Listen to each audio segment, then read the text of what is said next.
Can I put you through to Matt Johnson? Sure. You ready for your phone interview? Sure thing. Okay, thank you.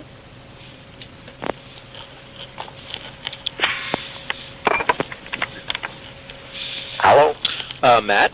Yeah. Hi, this is Greg. Hi, Greg. How you doing? Yeah, not bad. How are you? Okay. Where are you right now? Are you in London? Or? Yeah, I'm in my studio office. Okay. Well, I guess the first thing I wanted to ask was, what have you been doing the last couple of years since their last record?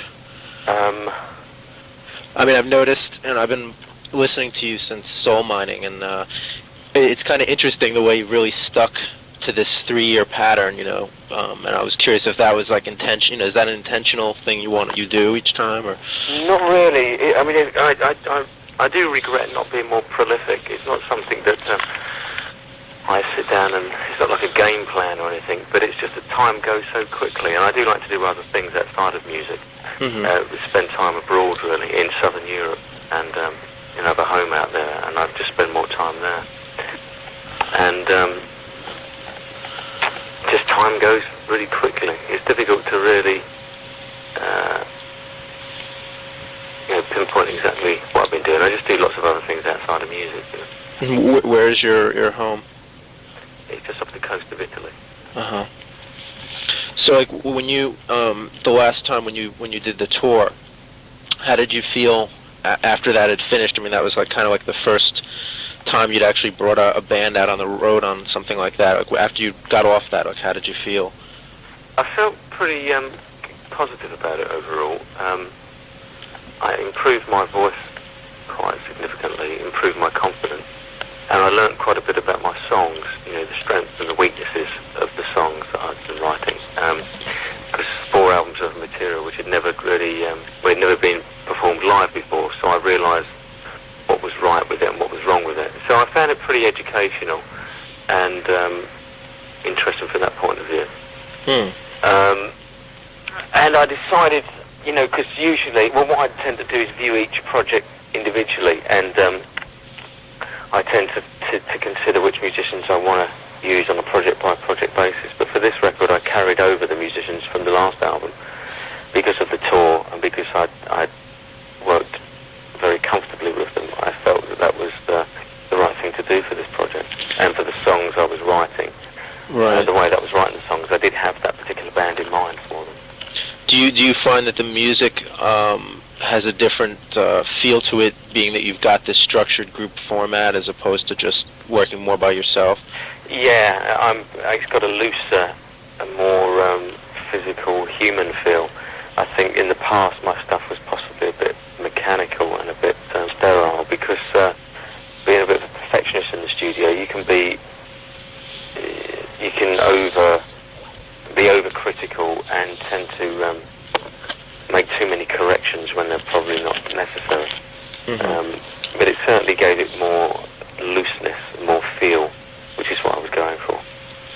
Do you do most of your writing, solitary, or do you do any writing while the record is being made, with input from anyone else, or is it when you basically come in to make the record, if you basically outlined everything you want done?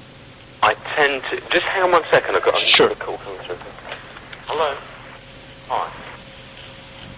Hi. I want something No. Well, she'll be back in a minute. What do you want to...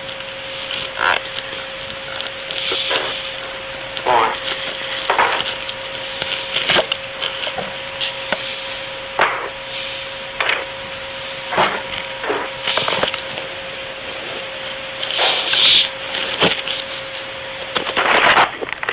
Hello? Yes. Yeah, sorry about that. That's okay. Yeah, I tend to write alone. It's a very solitary process for me. And, I do continue writing when the record's underway. I take time off, stop the recording, and then I'll go back to writing mode. But I do write alone. I always have done. Do you tend to write, looking at these patterns, these 3-year patterns, do you tend to write continuously over the period between records, or do you, No. after a record, do you take a break from it and then do a more concentrated? Yeah, that's the way that I work. I take quite a long break where I don't do anything, don't pick up any instruments or whatever. Right. And then I get back into it in a very concentrated way by sort of cutting off my social life and just concentrating on that. I find that, to be quite honest, I would rather be able to write every day, a couple of hours every day, and, you know, integrate it into part of my life. But I just can't seem to do that. I don't know why that is, but I find it necessary to cut off completely. And I'm not really disciplined enough to do writing every day. Do you find, I mean, looking at it from, I think a lot, people looking at you from the outside, you kind of have a, very iconoclastic career mode, there. I mean, most people are much more tied into the publicity machine and churning out a record every year and touring every year. Do you kind of look at yourself maybe as a model for how a more independent-minded artist of today should be, with your, the way you organize the band and the way you organize, your time with it and the time without it? I mean, is it something you recognize that you're doing different from, like, the mainstream? Yes, it is something I recognise I'm doing to mainstream, but it just happens to suit me. I think it wouldn't necessarily suit other people, because I think other people, the contemporaries of mine, may need to work more, may need to put out an album every year because they feel comfortable. So I think it depends what's comfortable for you. I wouldn't necessarily recommend the way that I work. It suits me, but it wouldn't necessarily suit anyone else. Right. There is a downside, of course, is that by taking such big gaps, it means I have to really rebuild any kind of profile, and with each project, there is obviously a certain amount of people that do remember my stuff, but trends and fashions move so fast in music that and people have very short memories, it seems, that it's often difficult you can't just pick up where you left off, you have to kind of rebuild again. So that makes it very draining, really, that makes it very tiring. But ultimately, I think the records are stronger by having, my feeling has always been that if you're going to write about life, then it's very important to experience it. Right. And so I like a life away from, I don't really socialise. I'm not part of the rock fraternity, for instance, in the UK. I have certain friends involved in music, but generally I don't socialise within the music industry. I'm very much an outsider, which is something I'm very comfortable with, and that suits my way of working. And I think it helps me make individual sounding records and to stand away from what everyone else is doing. But it is somewhat difficult, because particularly in England, where it's so fashion-based, if you don't fit in with what's going on, then it becomes really hard for you. But I take quite a bit of inspiration from, say, there's like half a dozen singer-songwriters of a generation or two before me that are still turning out great work. People like Neil Young and Lou Reed, Van Morrison and Leonard Cohen, Tom Waits. They're all people that have pursued their own particular vision, regardless of trends or fashions. And I think ultimately, if you are good enough and you have enough self-belief, that you do come through. I would agree. I don't think necessarily you lose any, your fans. You might lose some media attention in between, and you have to regain that. But yeah, I think, most of the people I know who I said, I'm interviewing Matt Johnson, they said, what have they been doing for 3 years? They're curious about that. But I don't think it's a case where people forget about you. Well, that's good. I hope that it's like that, but I never take it for granted. I think it's a mistake to take your audience for granted, because there's so much competition out there. There's so much for them to buy that I hope they're going to be there each time I put a record out. But I never assume anything. You mentioned something about how the tour had made you notice about your voice, and it was something I wanted to ask you about. You have a really, really distinctive voice, and you don't have like a huge range, but you seem to really be adept at coaxing a lot of subtleties and emotion out of it. How do you approach your voice? Do you treat it like another instrument in your arsenal, like when you're in the studio, or do you kind of really work on it in special or in any way? I've always treated it like another instrument, which is why I've always distorted it and played around with it, and always heavily affected the voice where I felt necessary. But the tour, I think, gave me a lot of confidence, and it strengthened my voice somehow. and that's what I think. I've never been as far as singers that I like, I've never particularly liked what you would call the classic good singers. You know, when people say someone has a good voice, and you know, people that do vocal pyrotechnics have never really appealed to me. I mean, a lot of the soul singers I really like, but say of contemporary singers, there's not many. I like voices with character, whether it is, say, Bob Dylan or John Lennon. Tim Buckley, who did have a wonderful voice technically, but he also had a lot of character. But it's character that I like in voice, and I think that when I'm singing, I just sing. Often, if I'm writing a song, the music comes first, and I will just sing along to the music that I've created, and whatever comes into my mind, I just record everything, and naturally certain melodies will appear and everything else. And I work in a very instinctive way. I don't like to tie things down too much. I tend to then put the words to the vocal melodies rather than writing the words and working out a way to sing them. You know, I tend to let my voice or the vocal idea, the vocal instinctiveness, and I've always found it very easy to come up with melodies. If I just play any kind of chord pattern, I can get melodies for almost instantly, which is, I think, one of my main strengths, really. Having worked with different people over the years and seeing, and that's something that I assumed everyone had, but I realise it isn't, that is a particular talent that I've got for just instantly coming up with melodies. How do you feel? I mean, you mentioned about how you write the lyrics.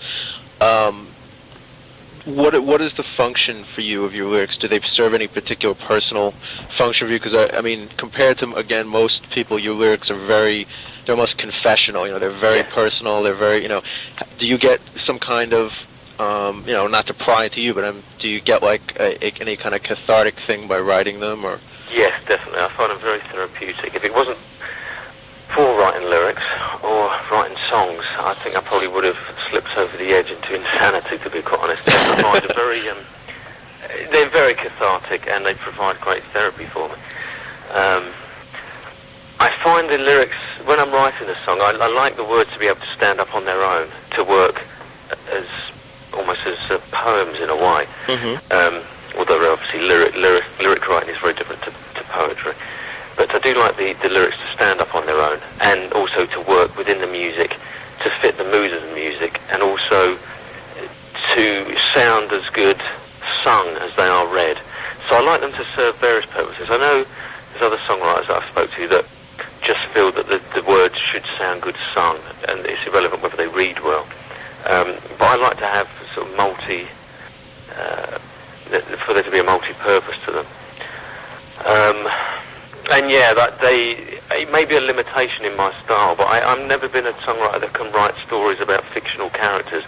They are very autobiographical, very confessional, and it often means that I like to put myself, try out new experiences just to bring something new to the songwriting. And it can be bad in a way, because it means that you can justify certain types of behaviour, which...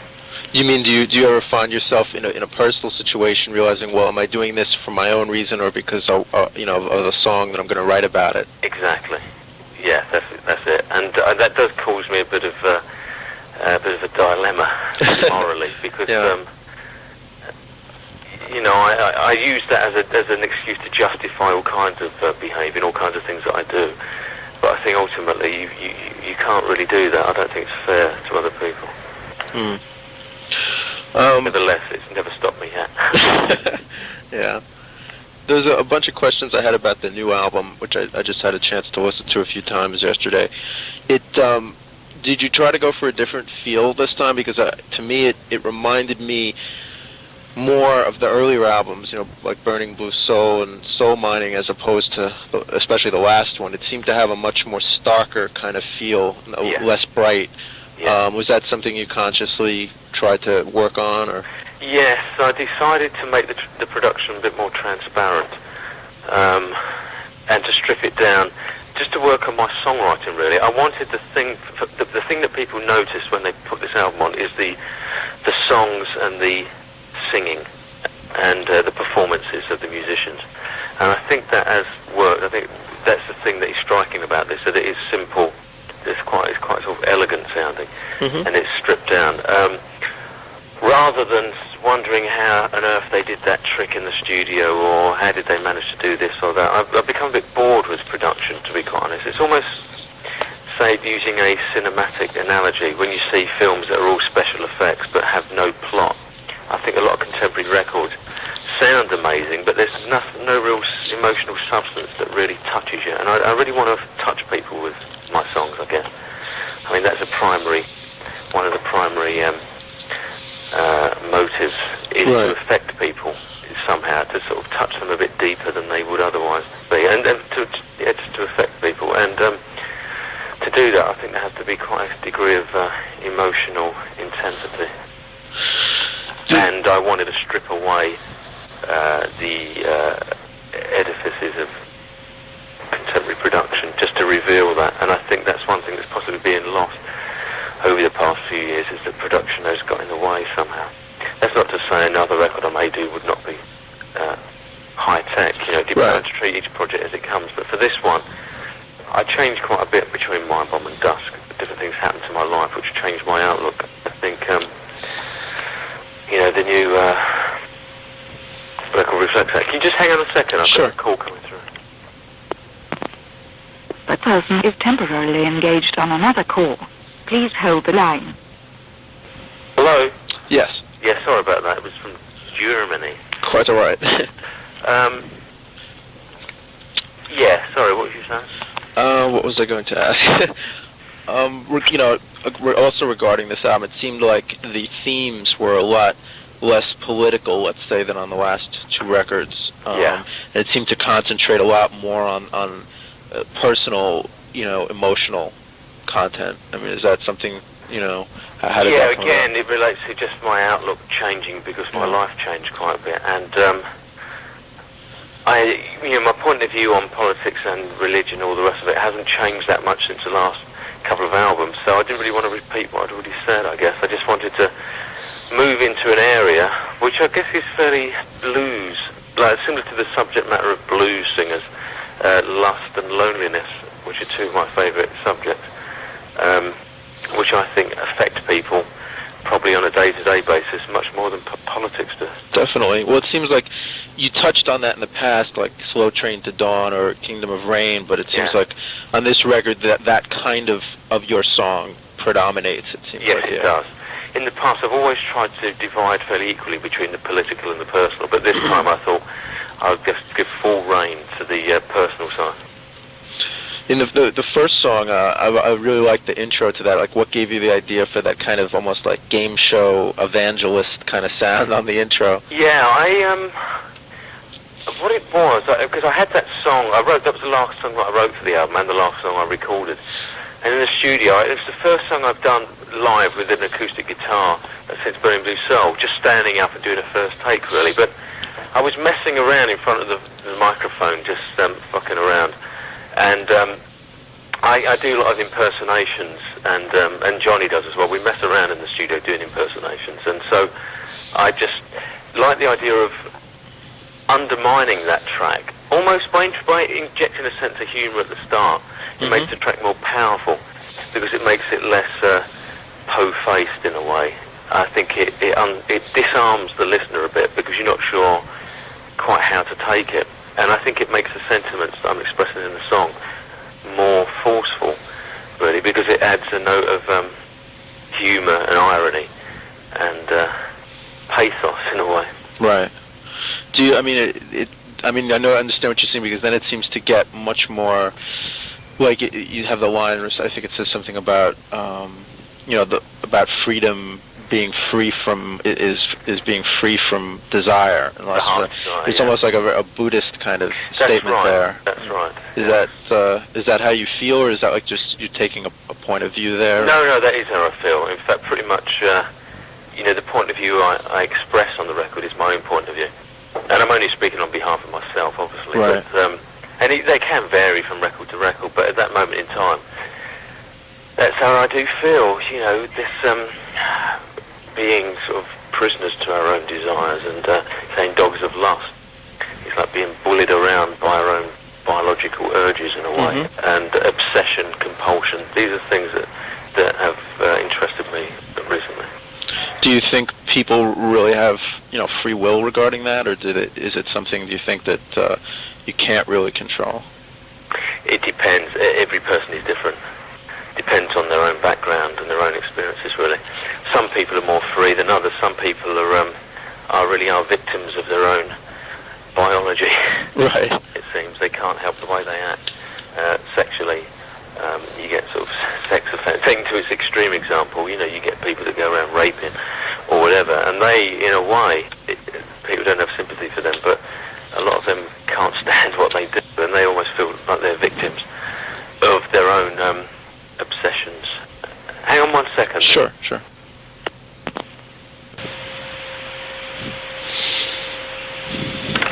Hello? Yes. Yeah, sorry about that. That's okay.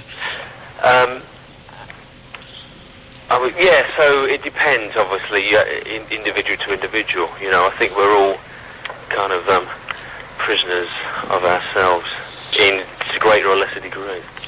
There's a lot of other interesting statements you've made on this record. I thought was in Lonely Planet. I thought was a kind of interesting way to almost end that. Basically by saying, look into yourself and don't worry about your own thing. Like, is that kind of like almost like a theme for that whole broader thing you've been talking about? Then, like, because you're saying how you look to yourself. Changing your perception of the world rather than. You get to a stage where you're beating your head against a brick wall trying to change things that are really beyond your control. But just change the things you can control, yourself, your perception of the world, and just affect the world that you come into contact with, the people that you come into contact with on a day-to-day basis.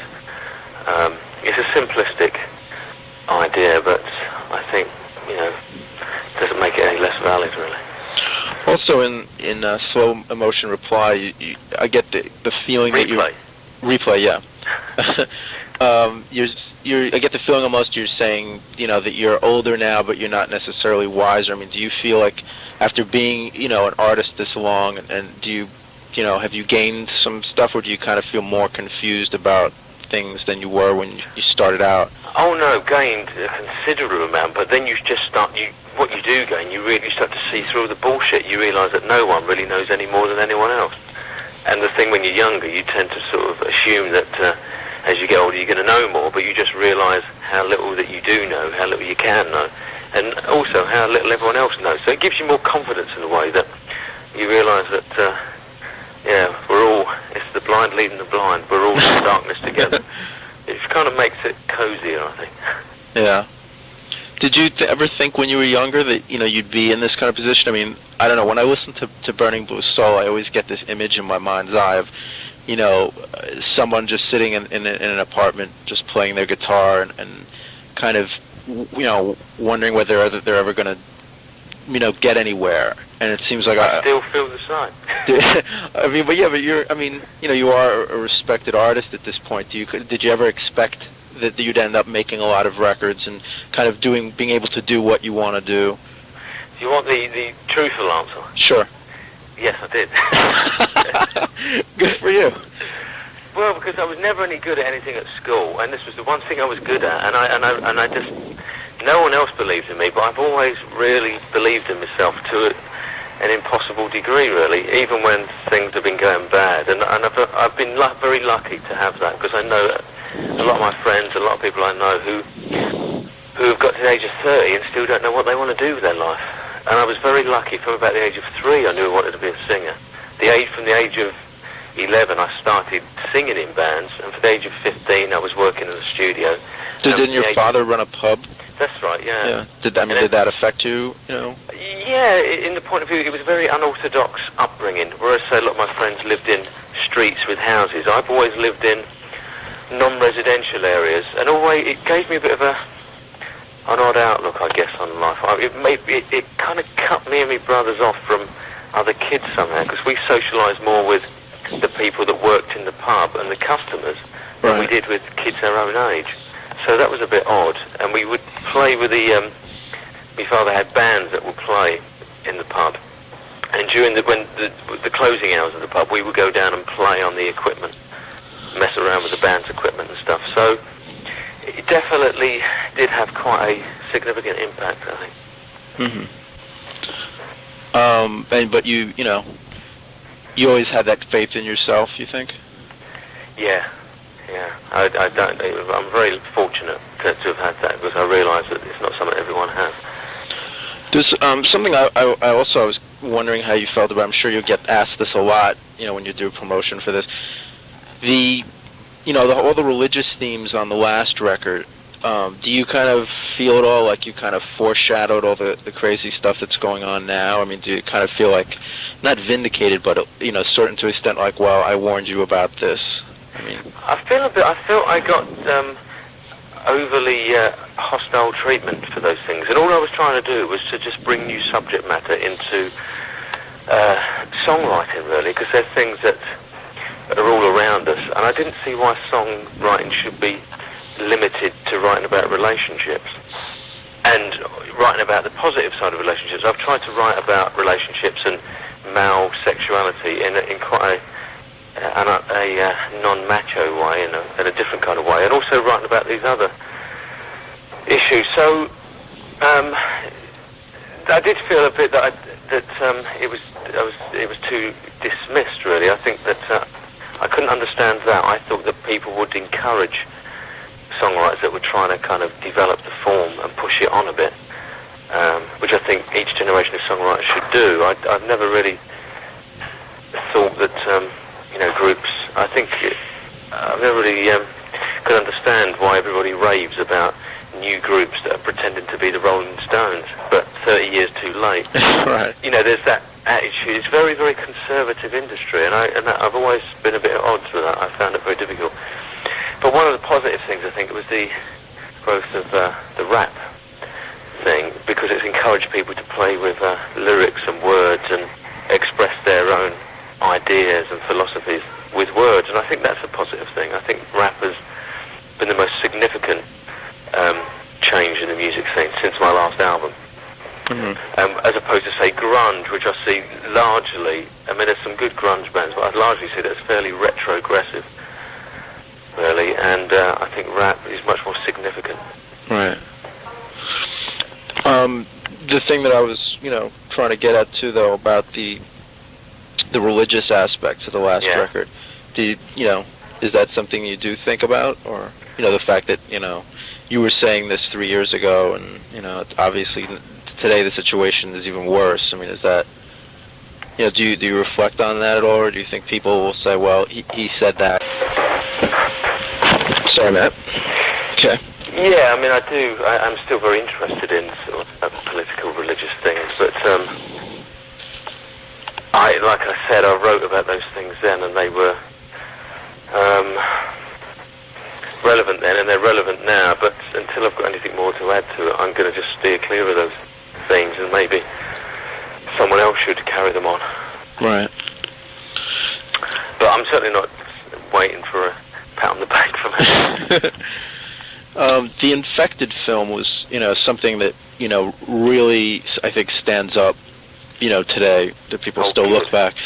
Do you, I always wondered since then, do you ever think about getting it more into film for its own sake? Or yes, is that something... I do want to do that. In fact, me and Tim Pope had worked out a treatment to make a film for the new album, an overall film.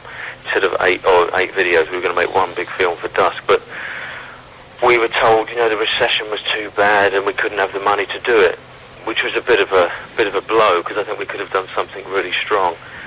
But that is something that I want to get more involved in. The only problem is that you need the backing, the finance, really.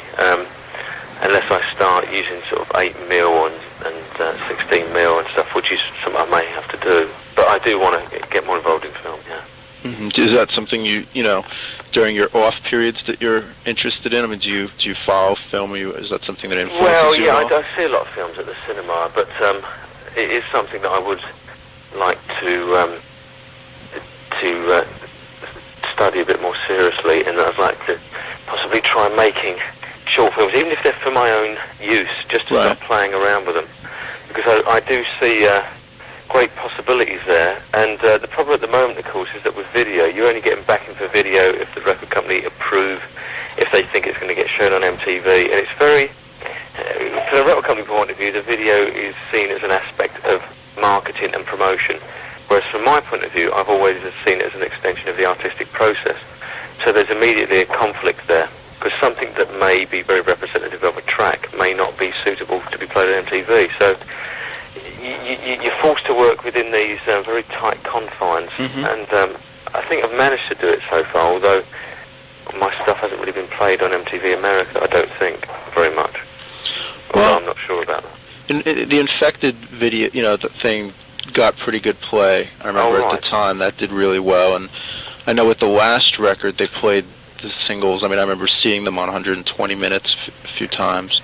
Right. So, it's difficult to get out of that 120 minutes slot. I know. It's a very sort of cult, limited thing, and it's difficult to get beyond that without becoming very mainstream in the stuff that you put out. So it's difficult.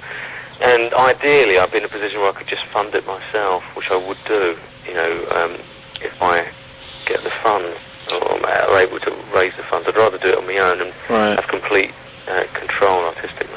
Are you generally, satisfied with the support you've gotten from the record company? Yeah, but in fact, this time round, it seems much stronger. Particularly from America, I'm getting very strong feedback, and I have a pretty good relationship by and large. I would say they've never interfered really in the recording process. I've got my own studio now and production company. I just do what I do and hand them the stuff. And I sit and talk to them. I mean, a lot of bands complain that record companies interfere, but that tends to be groups that I think don't have very strong ideas about where they're going. Because you've got to remember the record company are investing money, the shareholders' money, and they will interfere if they don't think the artist knows what they're doing. And all artists hate interference, but my advice to any group would be to really be clear in your own mind as to what you want to achieve and what you want to make with the record, and then go in, work out the budget, and you have to deal with it in quite a sort of business-like way in that respect, and then don't allow them down the studio.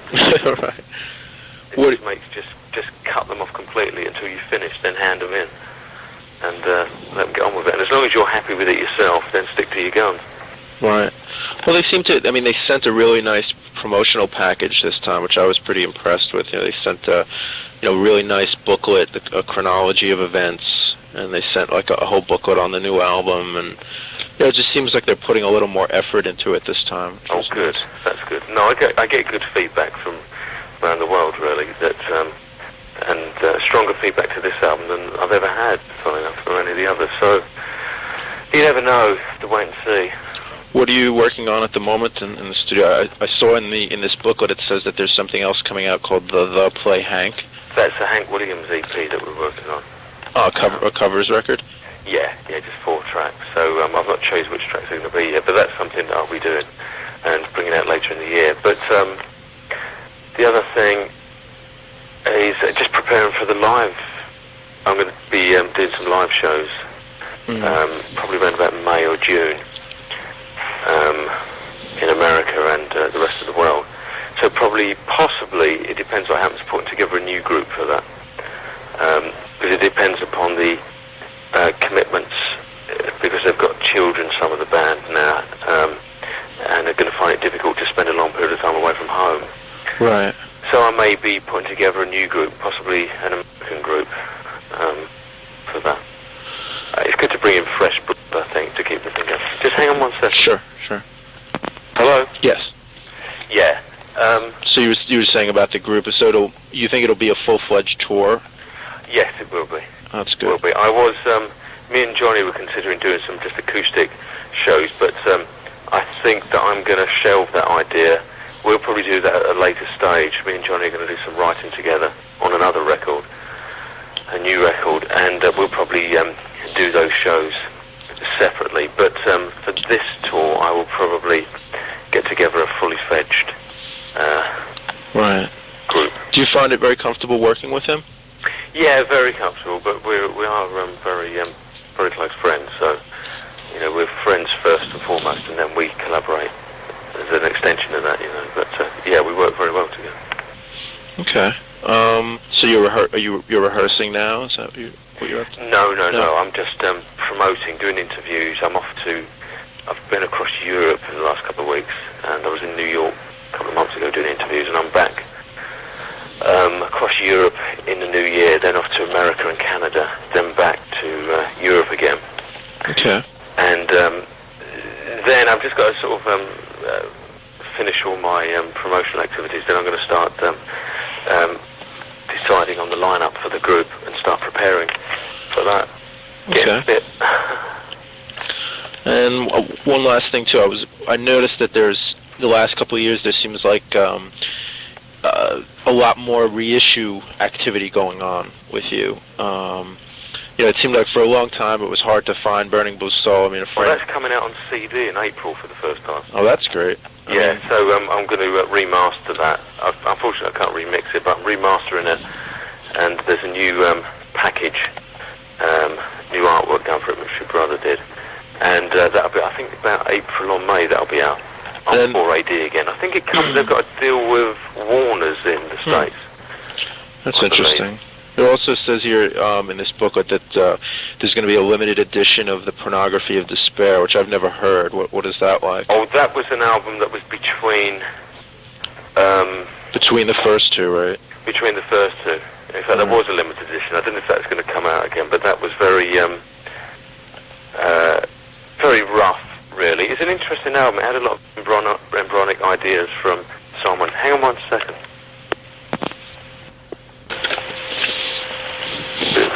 Hello? Yes. Yes, sorry about that. Yeah, what was I saying? Oh, about Pornography of Despair. Oh, yeah, that's right. Yeah. It was an album that, it's like a missing link album, really, between the two. But it may come out again at some point in the future. And what about, it also mentions something called Cold Spell Ahead, an EP? Yeah, that was just reissued. That was something which was done in about 1981 it was an independent, it was for some bazaar, but not through a major label. And that came out a couple of months ago. It's just very low-key. We just decided to make it available because there was a lot of requests for it. It just seems good that there's a lot of this stuff finally, emerging. I mean, how do you feel about your stuff, older stuff being reissued? I'm quite happy about that. There is some stuff that I put a veto on. For instance, there was the first single on 4AD, Controversial Subject, which Ivo had sent me and said, do I fancy putting out again? And I listened to all the old stuff, and it's only stuff which I feel still sounds okay. I mean, like Cold Spell Ahead is very crude, but I think it's a good indicator. It stands up, and it was a good indicator at where we're going. But Controversial Subject, I don't really like. I find that leaves me cold, so I put a veto on that. So it's only things that I feel are relevant that really stand the test of time, although they may be crude, but that still sound good. Right. Okay. Is there anything else I should know about, or No, I think you got most things covered there. Okay. Well, I'll let you go then.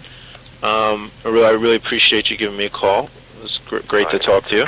Right, you got enough stuff there. I think you got. Oh yeah, more than enough. Okay. So, well, thanks a lot, Matt, and look forward to seeing the tour. Cheers. Thanks a lot. Okay. Bye. Bye-bye.